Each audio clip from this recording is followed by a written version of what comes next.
The day Earth had waited for had finally arrived. After decades of silence from the stars, humanity was about to meet the galaxy's elite. The venue was an enormous station floating in the heart of the neutral zone, far away from any planet or military conflict. The station, a massive structure built by a coalition of alien species, was the perfect setting for diplomacy, designed to be both neutral and imposing. Towering spires and glowing lights surrounded the Earth delegation as they arrived in their most formal attire, a symbol of both respect and the desire to establish peace. The human delegation stood in awe as they entered the Grand Hall, the enormity of the station matched only by the weight of the occasion. Earth's representatives, including diplomats, scientists, and military officials, had spent weeks preparing for this day. They were ready to impress, to show the galaxy that humanity had earned its place among the stars. As they filed into the large, circular chamber, the delegation couldn't help but notice the other species gathered there. Tall, imposing figures with sleek, metallic bodies, reptilian creatures with glowing eyes, and even beings made entirely of light. The diversity was staggering. And though the human representatives wore their most confident expressions, there was an undeniable sense of unease among them. These beings were powerful, ancient, and their technology far surpassed anything Earth had ever known. The opening ceremony began with speeches from the various alien factions. Each leader spoke with a tone of superiority, discussing the galaxy's grand history and their ancient civilizations. They spoke of peace, cooperation, and mutual respect, but there was an air of condescension behind their words. The elites of the galaxy had long since come to view themselves as the shepherds of lesser species, keeping order in a chaotic universe. To them, Earth was a new, unpolished gem in the vast expanse. A curiosity, perhaps, but nothing more. When it was Earth's turn to speak, the leader of the human delegation, Ambassador Maria Ainsley, stood tall and proud, addressing the assembly. She spoke of Earth's history, of their rise from a divided planet, overcoming wars, famine, and technological stagnation. She spoke of the wonders humanity had achieved despite their youth in the galactic timeline. The speech was carefully crafted, each word chosen with precision, trying to strike the balance between humility and pride. As a species, Ainsley began, her voice strong but measured. We know our place in this galaxy, but we also understand that a place in the stars is not a gift to be handed out. It is earned through unity, resilience, and innovation. Her words were met with polite applause, but she could sense the coldness in the room. Some of the alien dignitaries exchanged glances, clearly unimpressed by the human attempt to present themselves as equals. They were used to dominance, to subjugating the younger races. The message from the elites was clear. Humanity had much to prove. Then, as the speeches wound down, the host of the summit, a towering being made entirely of shifting, translucent plasma, stepped forward. His voice echoed throughout the room as he welcomed the humans to the galaxy's great experiment in diplomacy. His words seemed genuine, even kind, but there was an unmistakable undertone of dismissal as he added, "Perhaps, one day, your species will evolve beyond the need for war. Then maybe you'll be ready to join us as true equals." The remark, spoken lightly, carried an insidious weight. The elites chuckled, but it was the kind of laughter that could only come from a position of absolute power. For the human delegation, it was an insult veiled in patronizing kindness. Ambassador Ainsley froze for a moment, and her heart pounded in her chest. How dare they? Her mind raced, the sting of the remark settling in her chest like a stone. The others, too, were silent, exchanging uncomfortable glances. Yet, despite the quiet hurt, they forced smiles, nodding in acknowledgement. This was diplomacy, after all. This was the price of progress, humbling themselves to the whims of others. But as the summit went on, something in the human delegation shifted. There was a feeling that something fundamental had changed. They had come here in good faith, hoping to learn from the galaxy's powers. But now they were beginning to understand, To the galaxy's elite, they were nothing more than a footnote in history, a brief curiosity. And this would not stand. As the ceremony concluded, the delegates filed out of the hall, their faces marked by a mixture of indignation and resolve. Earth might have been polite, civil, and eager, but that civility would not last. Humanity's time of submission had come to an end. The atmosphere was heavy with unspoken tension as the human delegation left the Grand Hall. Ambassador Maria Ainsley, usually composed and confident, felt a deep unease stirring inside her. She had always known that Earth would have to prove itself, but she hadn't expected to be belittled so openly by beings who saw themselves as the galaxy's elite. Their words, dripping with false courtesy, had been a slap in the face. The human representatives walked back to their quarters in silence, each of them lost in their own thoughts. The weight of that casual insult hung in the air like a dark cloud. The remark about humanity evolving beyond the need for war replayed in everyone's minds, each time feeling sharper, more deliberate. In their quarters, the team gathered for an impromptu meeting. Ainsley stood at the front, her eyes burning with a mix of frustration and resolve.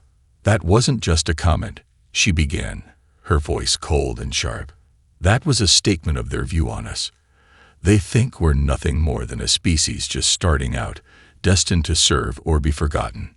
They don't even see us as equals." One of the senior diplomats, Daniel Rhodes, nodded solemnly. "I've dealt with arrogance before, but this was different.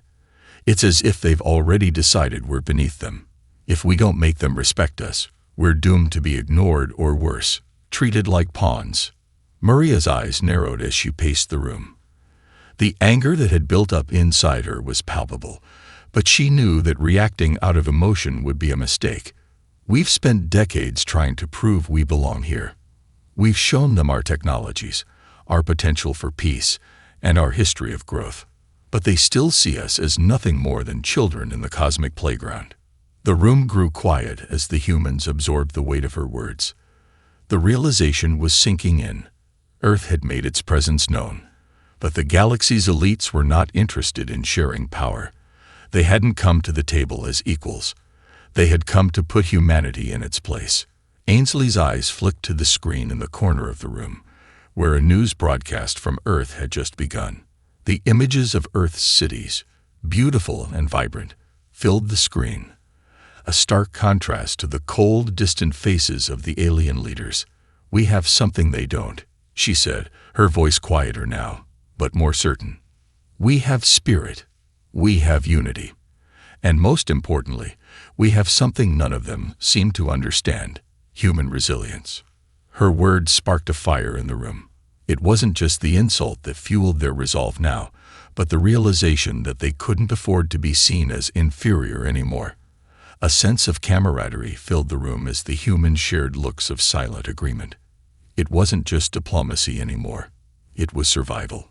Earth's future, and humanity's place in the stars, depended on showing these arrogant elites that they weren't as insignificant as they had been made to feel. Meanwhile, outside their quarters, the stars stretched out in endless darkness. The galaxy's elites, high above them, sat in their palatial chambers, basking in their perceived superiority. They didn't know it yet, but a storm was brewing. A storm that would shake the foundation of their so-called order. As the hours passed, the human delegation began to discuss their options. The leadership in the room knew that this wasn't just about a diplomatic failure. It was a question of Earth's dignity. They couldn't allow themselves to be dismissed again, not without a fight. "We've been civil long enough," Ainsley muttered to herself as she stared out of the window, watching the distant stars twinkle in the vastness of space. But that's about to change. Rhodes, who had been silent for a moment, finally spoke. "What if we could show them what humanity is capable of? Not just with our words, but with our actions." The idea hung in the air for a moment, and then, like a spark igniting, the rest of the team began to brainstorm, plotting the next steps in their minds. They knew they had to send a message, not just to the elite, but to the entire galaxy. Humanity wasn't just going to play by their rules. They would create their own. The meeting ended with a renewed sense of purpose. They would act, but carefully, deliberately. This wasn't about violence. Not yet, but they would find a way to prove their worth. Humanity was done being underestimated. If the elites wanted to see what Earth was capable of, they would show them. It was time for the galaxy to learn that Earth was no longer a second-rate player in the cosmic game. And thus, the wheels were set in motion. Earth's quiet rebellion had begun. Back on Earth, as the delegation grappled with the subtle snub they had endured, the world watched with bated breath. The public knew the stakes of this historic summit, and in every corner of the planet, people anxiously awaited the results. The media, the scientists, and the engineers all saw the same thing: a potential turning point for humanity. But there was a quiet undertone, something deeper. Everyone knew Earth was still outmatched by the galaxy's elite powers, whose advanced technology and long histories made them seem invincible. Yet beneath that uncertainty, something was brewing. A shadowy collective of Earth's brightest minds had been working in secret for years, an international coalition of top-tier scientists, engineers, and military strategists. They understood the elite would view Earth as a mere curiosity, a species still young and unpolished compared to their millennia-old civilizations. What the elites didn't know, however, was that humanity's greatest strength wasn't just in their ambition, but in their ability to innovate under pressure. In a secluded underground facility, hidden deep in the heart of an undisclosed location, the human coalition revealed their secret project.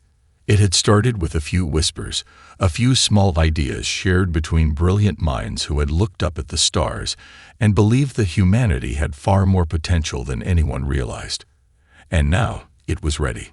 The project was called Sentinel, a next-generation technology that blended artificial intelligence with bioengineering. The core of Sentinel was an adaptive nanotechnology capable of transforming the way humans fought, lived, and even thought. It could interface with the human brain directly, boosting reaction times, memory recall, and cognitive flexibility in combat scenarios. The Sentinel system also had a much more powerful application, one that the elites couldn't even begin to imagine.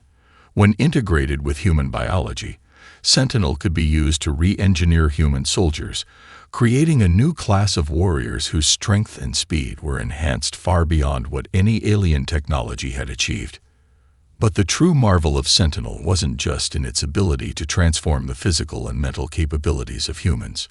The real breakthrough was its potential to adapt. Unlike the rigid, predictable systems the galaxy's elite species relied on, Sentinel was capable of learning from its environment and adjusting tactics in real time. It could adapt to nearly any combat scenario, learning from its enemies as it fought them. This was no mere weapon. It was the future of warfare itself, a new way of thinking that would make Earth a force no one could ignore. And humanity had kept it secret for years. At the heart of the project was Dr. Evelyn Marshall, a brilliant neuroscientist who had been one of the first to realize that humanity's potential could not be measured by sheer numbers or technology alone. She knew that the elites, with their sophisticated weaponry and near-immortal lifespans, would never expect humanity to possess such an innovative edge. But her instincts told her that the key to defeating the elites lay not in traditional weapons, but in a revolution of the human mind itself. Sentinel isn't just a weapon, Dr. Marshall said as she addressed her team, her voice low with quiet determination. It's humanity's statement. We're showing the galaxy that we're capable of more than they can imagine. This is our future. The team worked relentlessly in secrecy, refining the nanotechnology, improving the interface, and running simulations. Every test was more successful than the last. Soon, it was ready for its first real-world trial. The final test was no simple task. It was a live demonstration, designed to showcase the Sentinel system's true potential. But this time, it wasn't just a test for the technology. It was a test for humanity's resolve. Dr. Marshall and her team had known that Earth had to make a statement. They couldn't just wait for the elites to come to their senses or hope for a diplomatic breakthrough. They needed to show them that Earth had power beyond anything they had seen before. The moment arrived.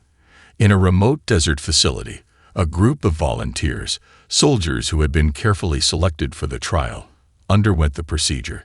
As the nanobots entered their bodies, the transformation began.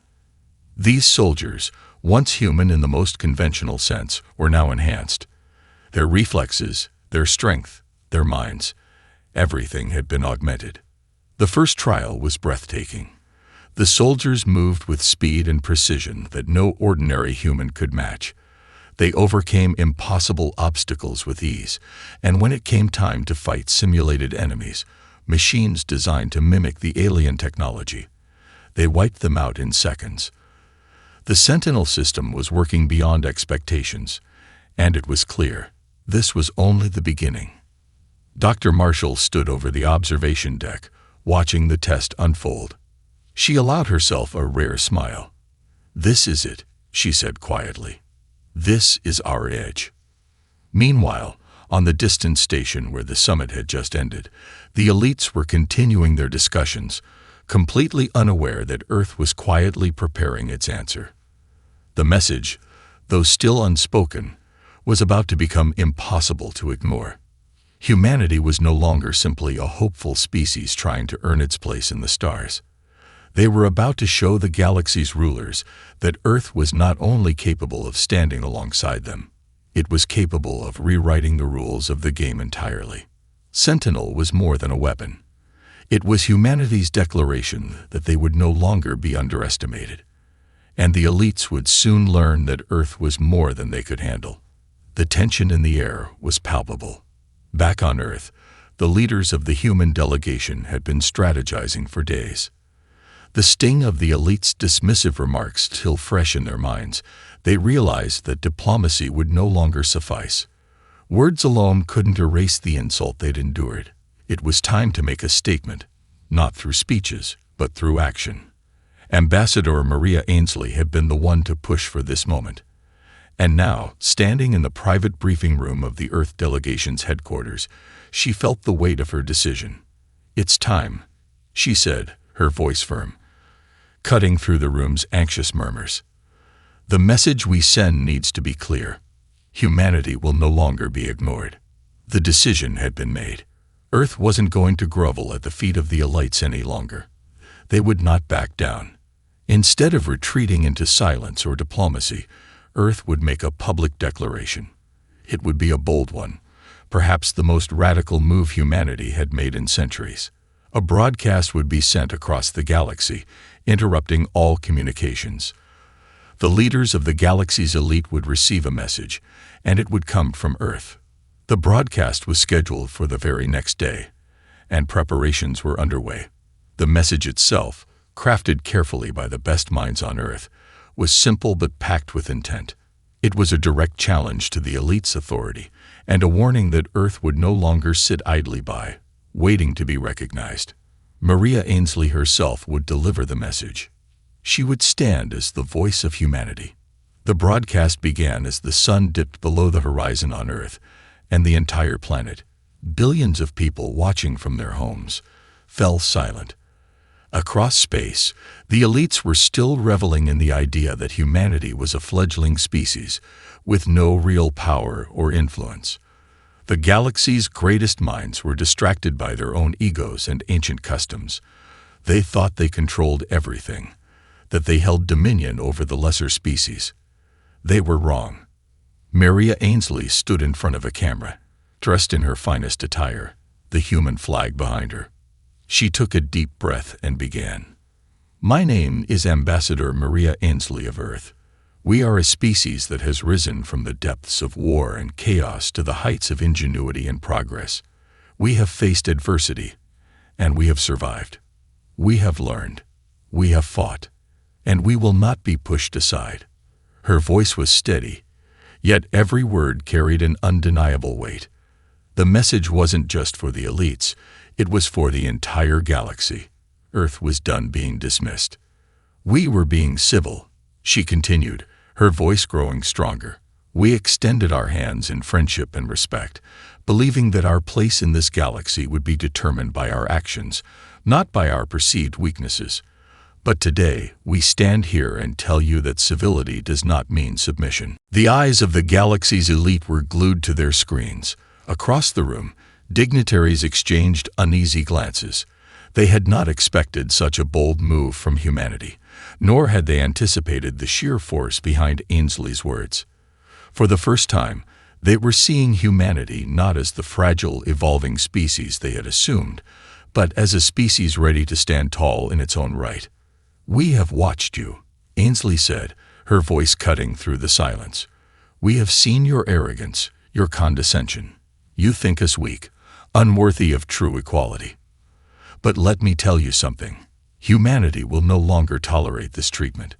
We may be young in the grand scheme of the cosmos, but we have the potential to reshape it. And we will." The message wasn't just an announcement. It was a challenge, a direct confrontation of everything the elites thought they knew about Earth. The gravity of the words began to sink in. The elites, sitting in their palatial chambers, suddenly felt a shift in the air. The humans, it seemed, had begun to understand their power. "We will no longer be your subjects," Ainsley continued, her gaze unwavering. "If we are to share this galaxy, it will be as equals, not underlings. If you think we will cower in the face of your superiority, you are mistaken. We are human. We do not bow. We do not break. We rise." As the broadcast ended, silence hung in the air.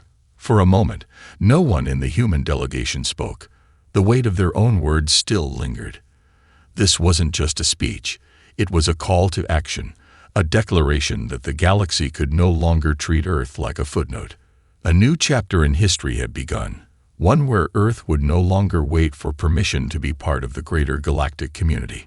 Across the galaxy, elite species stared at their screens, some incredulous, others intrigued.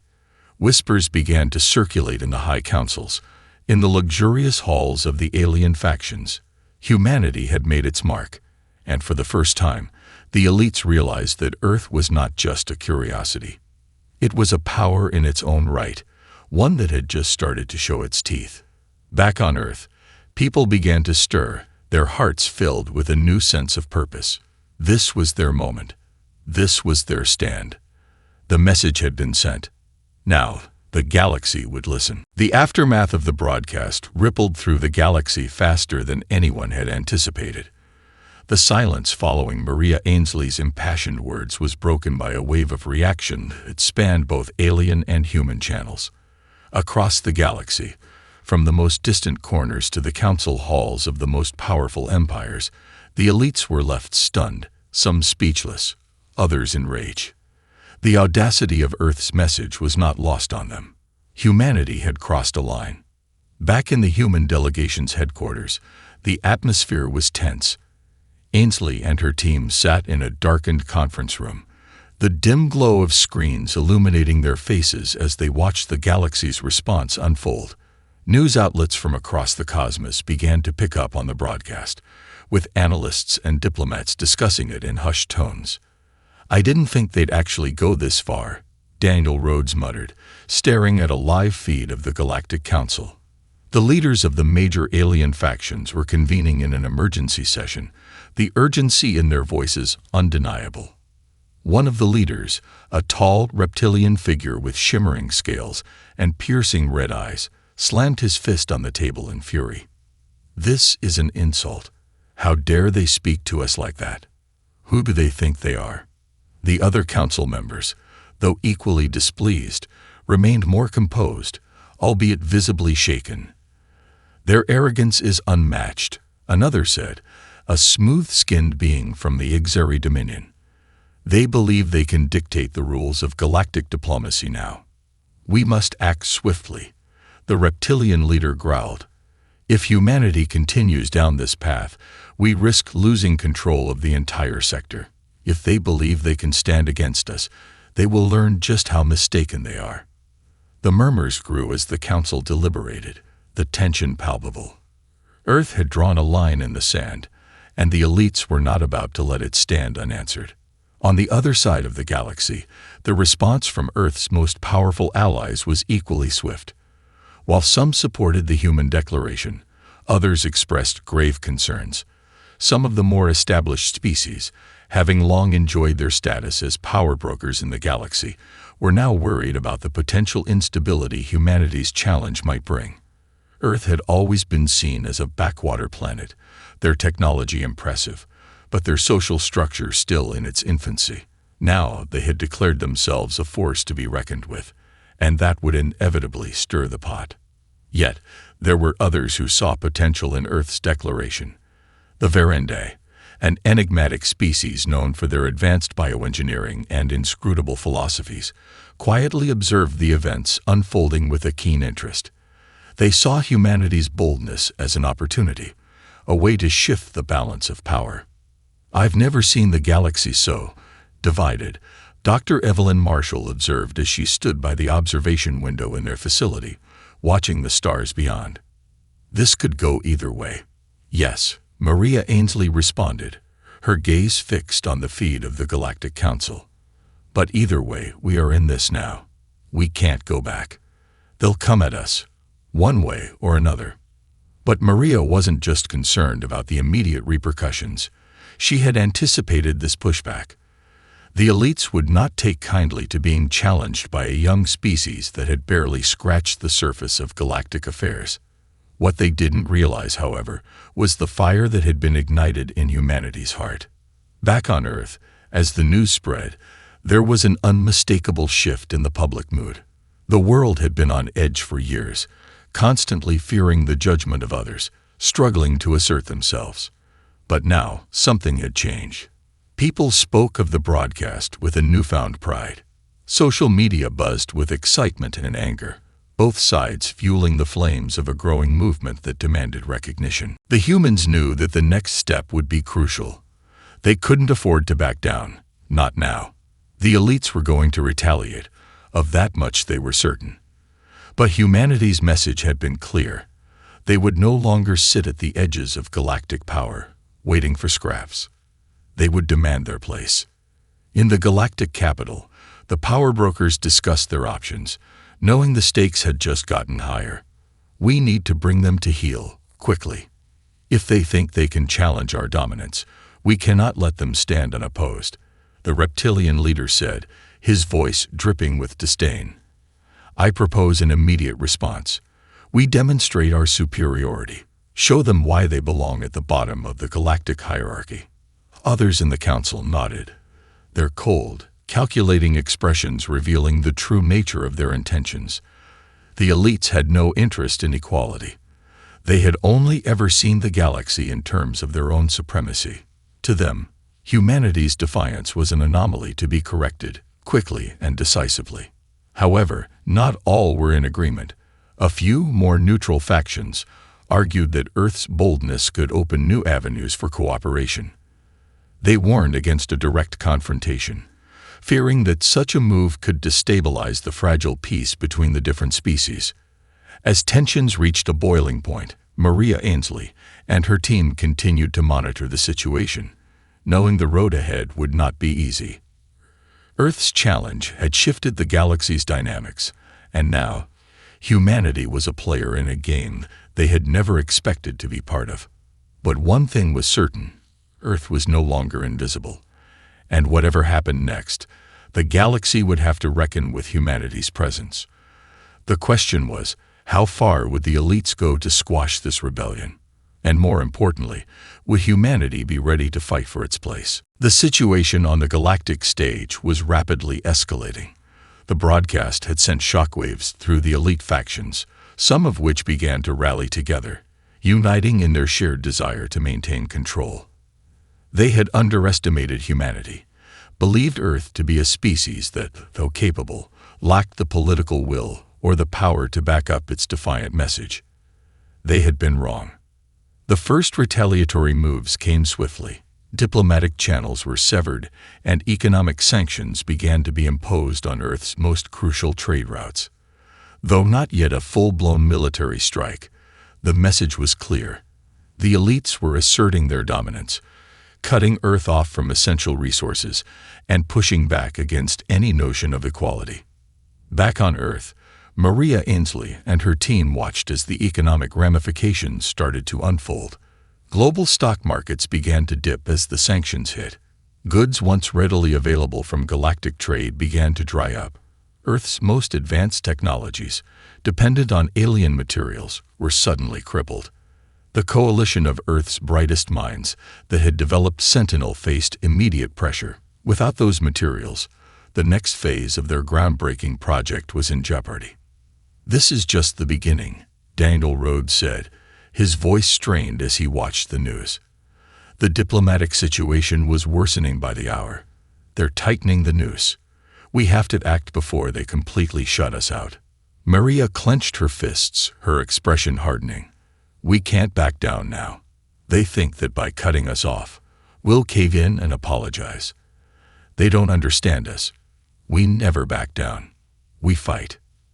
Dr. Evelyn Marshall, standing off to the side, was deep in thought.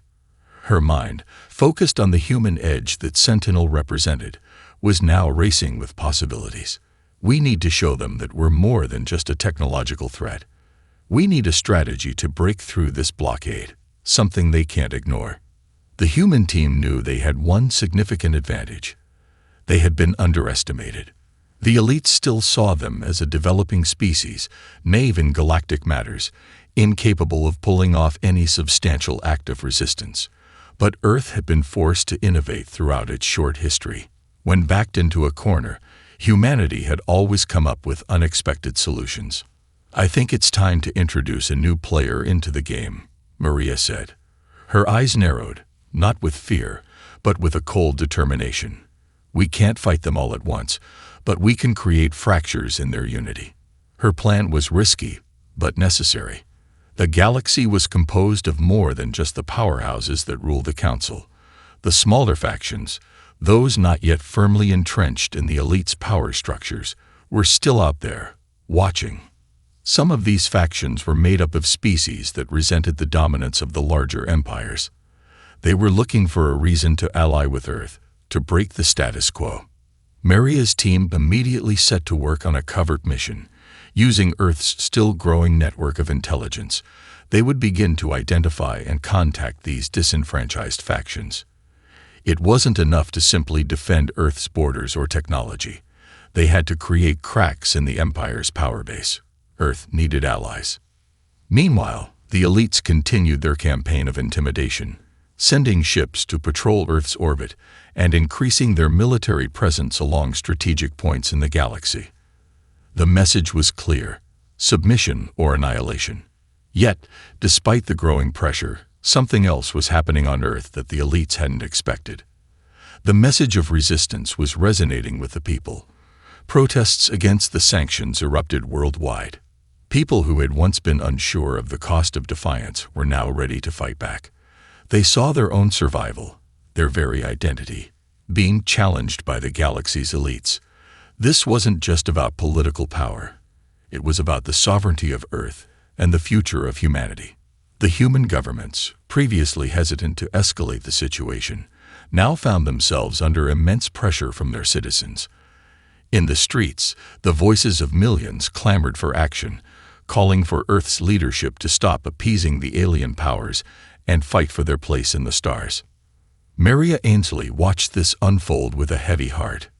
She had always known that this path was risky, but she had never anticipated the deep, resounding support of her people. It gave her strength. As the tension built, the first signs of resistance began to show. A small, independent faction of galactic traders, the Gyron Collective, a nomadic group of freighters who had long been ignored by the elites, made contact with Earth. They had heard the message, and they were ready to support humanity. Their ships, outfitted with advanced stealth technology, would slip through the elite's blockade.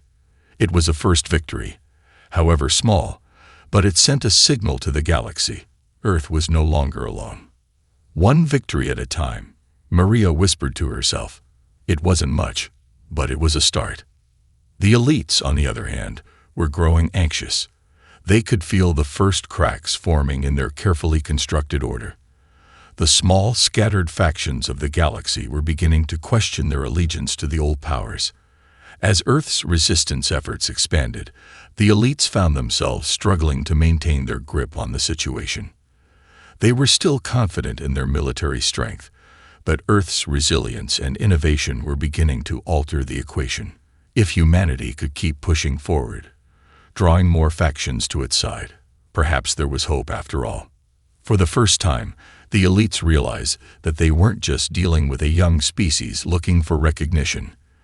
They were facing something much more dangerous, a species that could rise, adapt, and push back against anything that threatened its survival.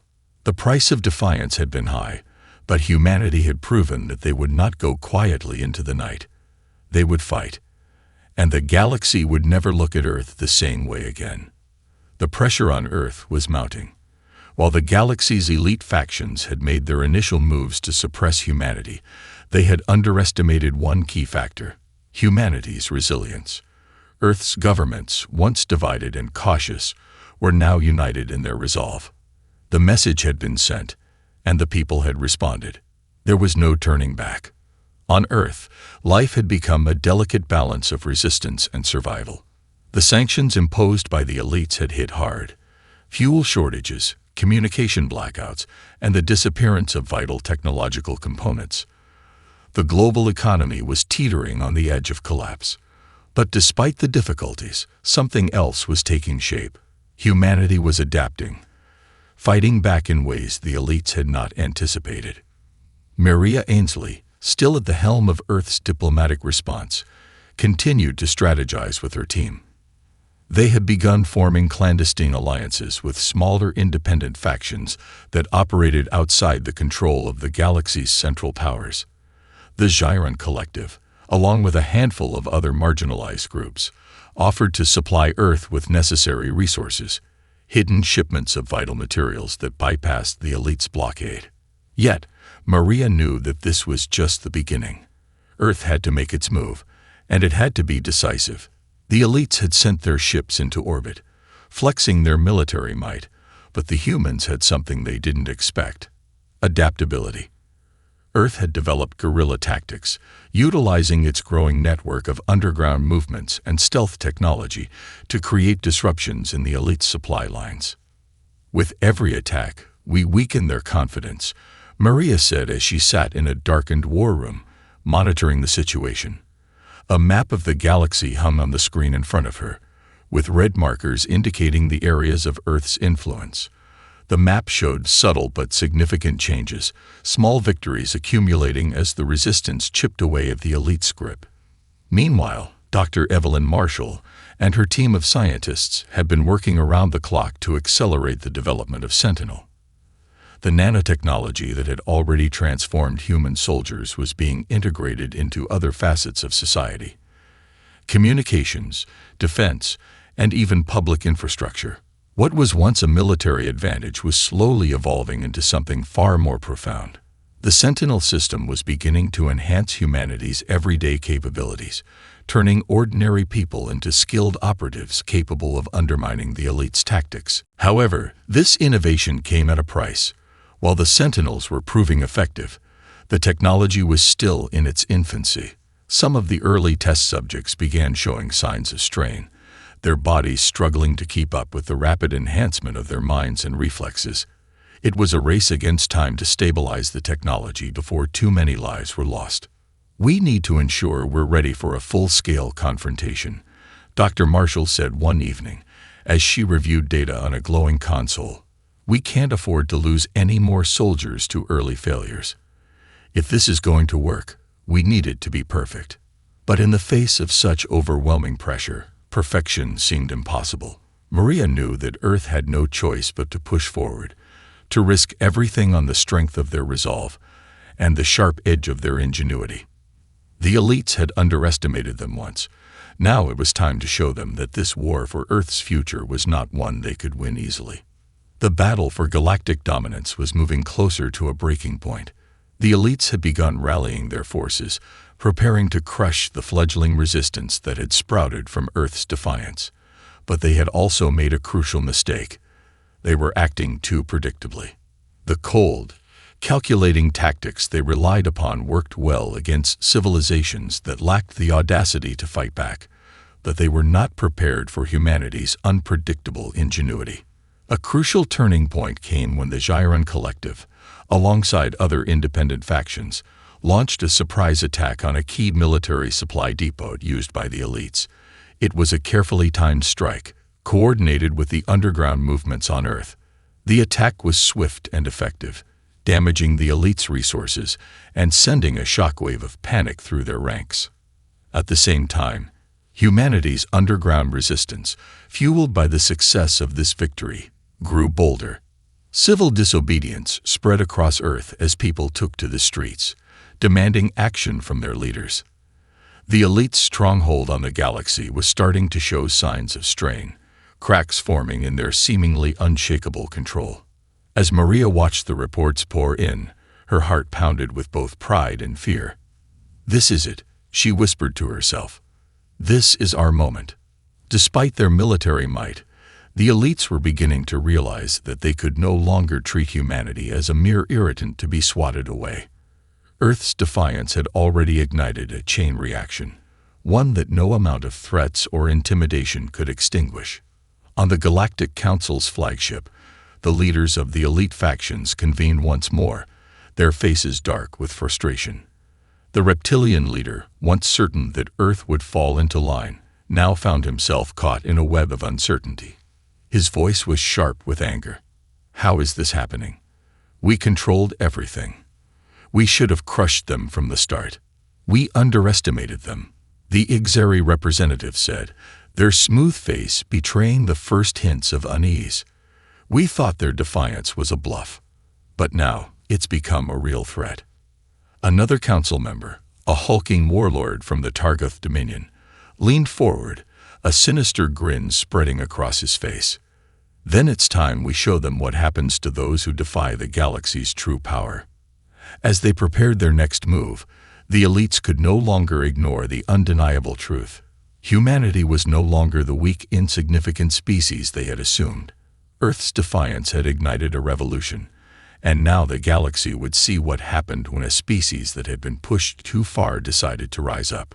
The storm was coming, and humanity was ready to face it head-on. The galaxy was on the brink of war, and Earth had become the epicenter. Humanity's defiance had sparked a fire that was spreading quickly across the cosmos. The elites, once confident in their unchallenged dominance, now faced the undeniable reality that their hold on power was slipping. Earth had become a symbol of resistance, a beacon for those who longed for a shift in the galactic order. Maria Ainsley stood before a gathering of Earth's top military leaders and strategists, the weight of the moment pressing heavily on her shoulders. The message from the elites had been clear, an ultimatum: surrender or face total destruction.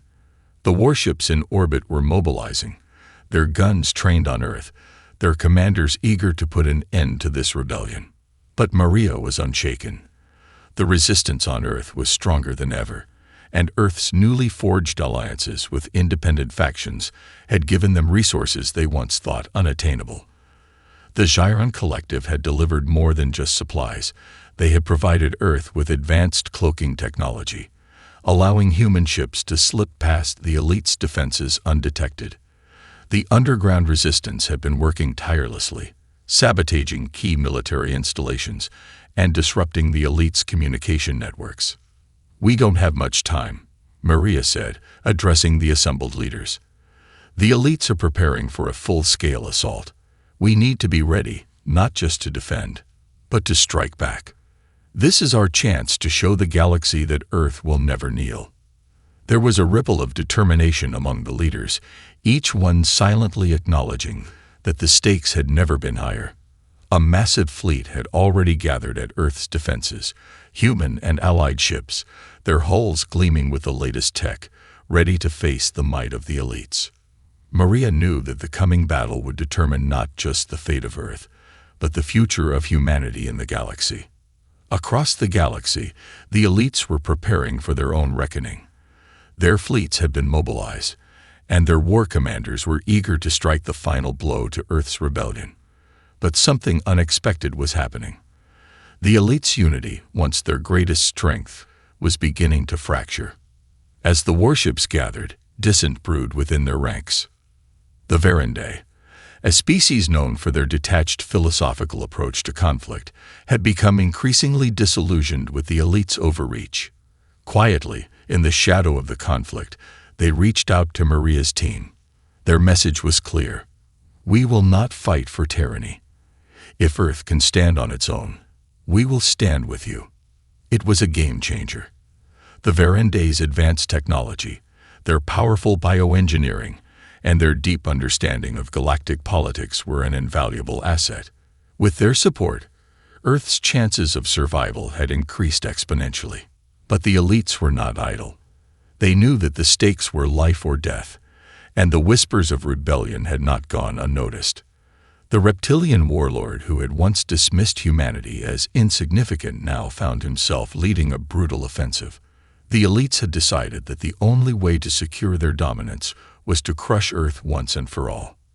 They would not be defeated by a species they once considered weak. The first shots were fired in the early hours of the morning. A massive bombardment from the elite warships rained down on Earth's defenses. The skies lit up with the flashes of energy blasts, the roar of cannons, and the hum of weapons systems as the first waves of battle began.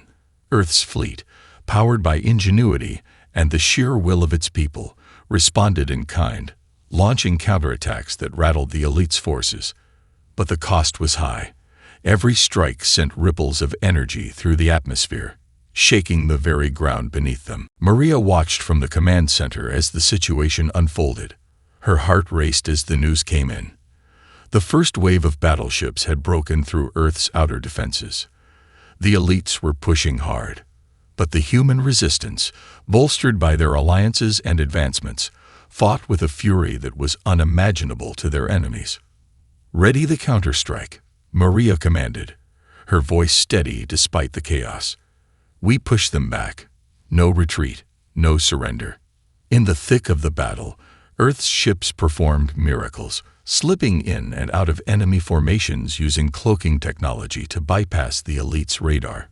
Human pilots, now enhanced by the Sentinel technology, displayed unmatched reflexes and precision, turning what should have been a hopeless fight into a contest of skill and willpower. Earth's fleets, though outgunned, fought with the strength of a species that had been told they were nothing and had proven everyone wrong. But it wasn't just Earth's technology and tactics that were turning the tide.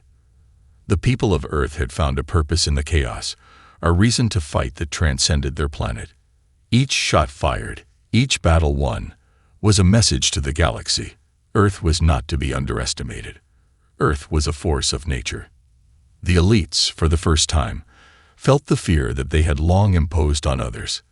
The reptilian warlord's face twisted in frustration as his forces began to lose ground. Despite their overwhelming firepower, the elites could not shake the human will to survive. Then came the turning point. As the final wave of elite forces advanced on Earth, the Verandae revealed their trump card. Using their bioengineered ships, they disrupted the elites' control systems, causing widespread chaos across their fleet. Ships began to malfunction, and systems failed. The elites had underestimated the Verandae's influence, and the result was catastrophic. Earth's forces seized the opportunity, launching a decisive offensive that decimated the remaining elite warships. In the aftermath of the battle, the stars seemed to breathe with the victory of a species that had refused to be silenced. Earth, against all odds, had survived, and proven that even the greatest empires could fall when faced with the indomitable spirit of humanity. Maria Ainsley stood before her team, the weight of the conflict finally beginning to settle. "We've done it. We've shown the galaxy that Earth is a force to be reckoned with." But she knew this wasn't the end. The elites may have been defeated, but there were still challenges ahead. The galaxy would never be the same, and neither would humanity. But for the first time in centuries, humanity had a place at the table, and the galaxy had learned to respect the fierce will of Earth.